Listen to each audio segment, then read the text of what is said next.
Welcome back, everyone. Well, it's a lot of years ago, but maybe not. SPAC, the ramps rolled up on Labor Day. You didn't hear anything about the Saratoga Performing Arts Center until the following spring. Then you started to hear about the summer events.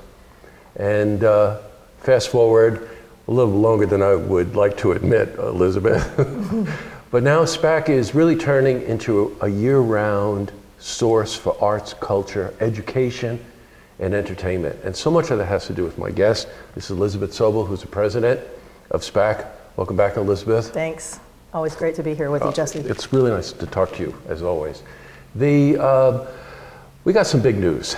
I can remember back in those days when SPAC was like 2 months and then it was gone, that there might be one tent on the grounds.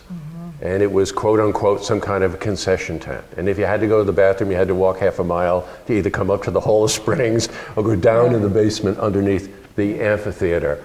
And recently it was announced through the hard work of the state, SPAC, and the board that they're going to build quite an impressive building right on the grounds here to accommodate a lot of the things that you spotted when you first came here. Talk to me about this. So I started in October of 2016, and because the amphitheater is obviously a seasonal venue, it typically gets put to bed for the winter in October. And so I started on October 1. I had a few things on my mind when I got here, and really didn't have a chance to walk the grounds and really get to know our physical location until the spring, when the snow was gone and we started to open up the amphitheater and everything. And so I really started discovering things I didn't know. I'd been so much in my office and meetings and planning and everything that I hadn't actually experienced the place, right? And so when I started walking the grounds, I was seeing crumbling limestone and broken windows and rusting metal and all sorts of things. And this sort of like, to top it all off, in early May, I started seeing these like green tarps being put up on metal poles that were appearing out of nowhere. And I couldn't figure out what that was. I'm like, when are they taking that stuff? Like, what is that doing? And when are they taking it down? Like, oh, we'll take it down in October after the season is over. And I said, okay, what pray tell is that? And it turned out it was the concessions area. And I was really astonished because, the Saratoga Performing Arts Center is one of the top 5 jewel in the crown sister festivals in North America. You've got the Hollywood Bowl, Ravinia in Chicago, obviously Tanglewood and Wolf Trap and SPAC. And of those 5, by the way, we are the biggest. We have the biggest capacity of any of those. And I was standing out there looking at this in a state of disbelief, thinking this is one of the most important music festivals in North America, and this concessions area, it just is not in keeping with the importance of this venue and what should be here. So that was my first impression. And then when I started digging down, I discovered things like the bathrooms were not only inadequate in numbers, but because of old plumbing that just couldn't be fixed any longer, 50% of the bathrooms were out of use, which is not something you want to have to deal with when you've got thousands of people here for shows.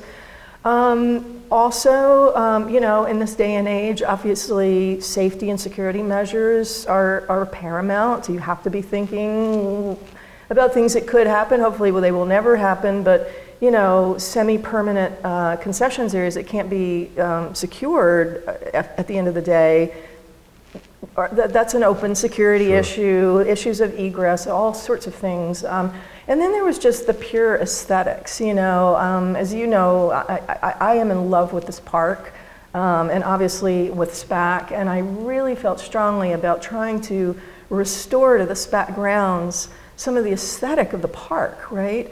And so, so we began to look at what would this area look like? What would its functionality be?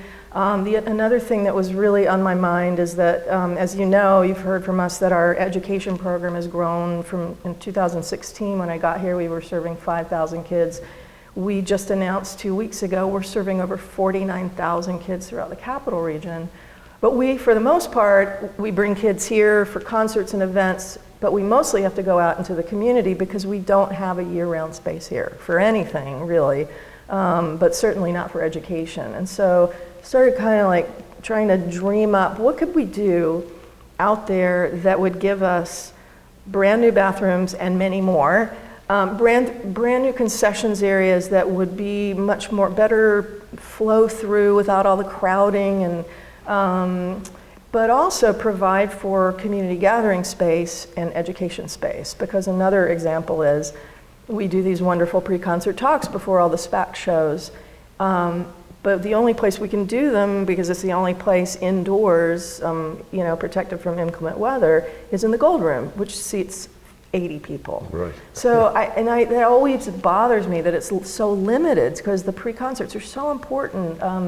So in the center of this whole complex will be a covered pavilion, which will accommodate 300 to 400 people. So we can move the pre-concert talks out under the pavilion and accommodate many more people. So we really want this to be about new facilities in keeping with what SPAC is as an organization, but also giving us year-round space for education and gathering. And so the upstairs of the larger concessions and bathrooms building includes a 4,000 square foot indoor-outdoor space, which in the summer can be used for VIP entertaining and also used for education, used for other kinds of community gathering. It's something that we don't currently have, we've never had. So this is kind of a game changer for us. You took every one of my questions. Oh. You did. It's too bad you don't feel passionate about this. Cycling back to some of the things you said, outside of just the fact that after 50 years, some of the things just definitely needed to be upgraded. And I totally understand. It was even this past summer I was walking through before one of the performances, and I thought, is there a carnival coming? Right. It just didn't have that sense of just what SPAC is. And I really understand what you're saying about paying tribute and respect to the heritage of what this park means. Also, in speaking to you, I know about a little bit about your vision of wanting to, again, we don't roll the ramps up on Labor Day. It's SPAC around town was the phrase that I caught, Elizabeth. And the whole idea that there would be a space here that was protected from the weather, that you could bring children in, you could bring lecturers in, and you could build that community space for people. That is so important in just really leveraging the strength that SPAC has and the reputation that SPAC has. I really applaud you on this. We took a look at the plans. You should see this thing. It's very, very impressive. One other thing that caught my attention is that you're actually going to have a gallery space in the lobby when you come in before you go upstairs if you need to come upstairs. Yeah, I mean, as someone who comes over here and knows SPAC so well, that the stairwell that goes up here in the SPAC offices is an unbelievable gallery of like a whole history, like a rogues gallery in a way, of all the amazing artists' signed photos from them over, going back decades and decades. But obviously you only see that if you're coming to the SPAC offices, and we want that to be visible to the public. We're also talking to some other organizations about having, showing collections of, artwork that are specific to what we do. And the other thing I wanted to address, when I came here, I know there are a number of people out there who, would love for SPAC only to be for the classical arts, and I understand that, but I'm a big believer in SPAC is a best-in-class amphitheater. And so my take is that anything that's best in class belongs on that stage, right? And I feel like the world is full of so much great music. A lot of it is not my personal cup of tea, but there are a lot of people who come to SPAC for reasons other than the classical arts, right? And so we really have to provide for all of those constituencies, right? And so one of the things that's been really great is that, Live Nation have been here for many years, going on 20 years now. In the last 3 years, they have become a true partner. The way we collaborate around dates and decisions, around use of time and use of space, around issues of, frankly, security and law enforcement issues, very, very complex issues. And they've been tremendous partners, and they came to the table putting enormous resources. They have teams of people like architects and advisors who know all about building, doing construction around these types of projects.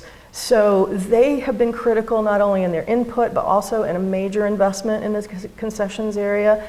Parks have been an amazing partner. All the engineering questions, SHPO, the Office of Historic Preservation, they came in and were very involved in helping us really refine what the buildings look like so that they're the least amount of impact from a design and from a design point of view. And then obviously SPAC and local organizations like the LA group and one of our board members, Sonny Bonaccio, all these people came to the table to create the best possible structures out there that would really attend to multiplicity of issues, from the aesthetics to the security to the point of purchase to the education to the gathering, like all of these things, and the aesthetics from a parks point of view. It was a very, very time-intensive what it does, complicated thing. It really speaks to one of your strengths, though. You're really quite a collaborator, I mean, I've seen this in many of the things you do in terms of programming, launching really these sort of, you would think they'd be risky at the beginning, but what about SPAC on Stage, just to address your, if it's world-class, it will be here. Right. And provide not only the venue for that, but also the opportunity to be more intimate, more close up. I mean, these are all of the things that when you experience the kinds of things you're talking about, it makes it so much more personal and enriching and all of those kinds of things. I'm really glad, appreciate you saying that, because one of my, I've stated from the outset, and I have not wavered from it, that, our DNA is Balanchine and Ormondy, right? And above all, the protection of, those residencies is critical to the future of SPAC, right? But in an era when interest in the classic arts is diminishing, and by the way, I was at the Albany Institute yesterday for a gathering of cultural and community partners throughout the Capital Region, and everybody struggles with this. Society has not promoted the arts as a kind of value, societal value, and we all in the culture business, we see our audience is diminishing, and so one of my biggest jobs is like, how do I bring new people in? And I know for a fact that when people come to this venue for the first time and they think they're coming to this great SPAC for whatever they're coming for, and I get letters from them saying we were kind of shocked at what the concessions area was, and this, so making SPAC healthy for the future is, you can't just focus on one thing. You have to be focusing on many, many things all the time, and every decision we make is completely complex.